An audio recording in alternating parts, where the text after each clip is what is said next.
Hello, good evening. ಇದು ಶುಕ್ರವಾರದ mini blog ಆಗಿರುತ್ತೆ. ಬೈಪಾಸ್ ಗಣೇಶ ಅಂತಲೇ ಫೇಮಸ್ ಆಗಿರುವಂಥ ನಮ್ಮ ಹೋಮ್ ಟೌನ್ ಏರಿಯಾದ ಹೆಸರದು ಬೈಪಾಸ್ ಅಂತ ಹೇಳಿ ಚಿಕ್ಕಬಳ್ಳಾಪುರ ರೂಟಲ್ಲಿ ಸಿಗುತ್ತೆ. ಸುಮಾರು ಒಂದಷ್ಟು ವರ್ಷಗಳಿಂದ ತುಂಬ ಚೆನ್ನಾಗಿ ಮಾಡ್ಕೊಂಬರ್ತಾಯಿದ್ದಾರೆ.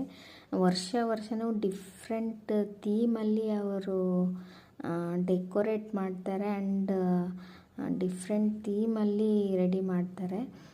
ಇವಾಗಲೂ ಕೂಡ ಅಷ್ಟೇ, ತಿರುಪತಿ ತಿಮ್ಮಪ್ಪನ ದೇವಸ್ಥಾನ ಥರ ರೀಕ್ರಿಯೇಟ್ ಮಾಡಿದರು. ಮತ್ತು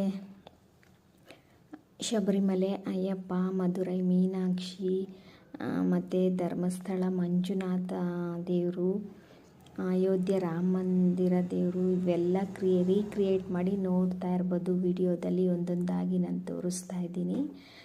ಎಷ್ಟು ಚೆನ್ನಾಗಿ ಮಾಡಿದ್ದಾರೆ ಅಂದರೆ ನೋಡೋಕ್ಕೆ ಎಷ್ಟು ಚೆನ್ನಾಗಿತ್ತು.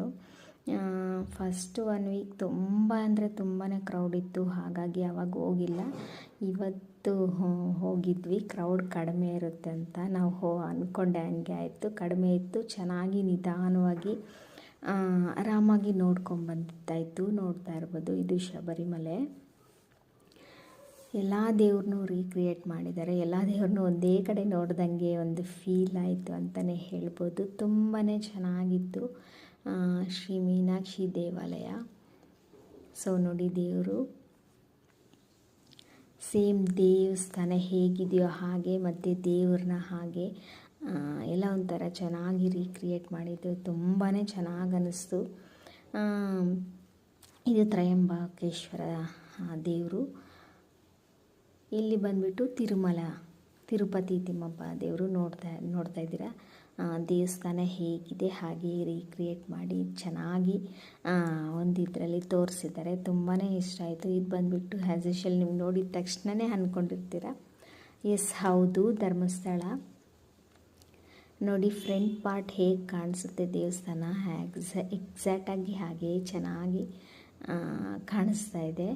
ತುಂಬಾ ಕ್ಯೂಟ್ ಅನ್ನಿಸ್ತಾ ಇತ್ತು ನನಗೆ ಆ ದೇವಸ್ಥಾನ ನೋಡಿ. ತುಂಬಾ ಚೆನ್ನಾಗಿತ್ತು. ಅದೆಲ್ಲ ನೋಡಿಕೊಂಡು ಲಾಸ್ಟಿಗೆ ಬಂದುಬಿಟ್ಟು ಅಯೋಧ್ಯೆ ರಾಮ ಮಂದಿರ ಅಲ್ಲಿ ನೋಡ್ತಾ ಇರ್ತೀರಾ. ಅದೆಲ್ಲ ನೋಡಿಕೊಂಡು ಮುಂದೆ ಗಣೇಶ ಸಿಗುತ್ತೆ. ನೋಡ್ತಾ ಇರ್ಬೋದು ಎಷ್ಟು ಹೈಟ್ ಇದೆ. ಎಕ್ಸಾಕ್ಟಾಗಿ ಹೈಟ್ ಗೊತ್ತಿಲ್ಲ, ಬಟ್ ತುಂಬಾ ಹೈಟ್ ಇದೆ. ತುಂಬಾ ಗಣೇಶ ತುಂಬಾ ಚೆನ್ನಾಗಿದೆ. ತುಂಬ ವರ್ಷದಿಂದ ವರ್ಷವೂ ತುಂಬ ಯೂನಿಕ್ಕಾಗಿ ತುಂಬ ಸ್ಪೆಷಲಾಗಿ ಡಿಫ್ರೆಂಟಾಗಿ ಮಾಡ್ತಾರೆ. ಇದಾಗಿತ್ತು ಇವತ್ತಿನ ವ್ಲಾಗ್.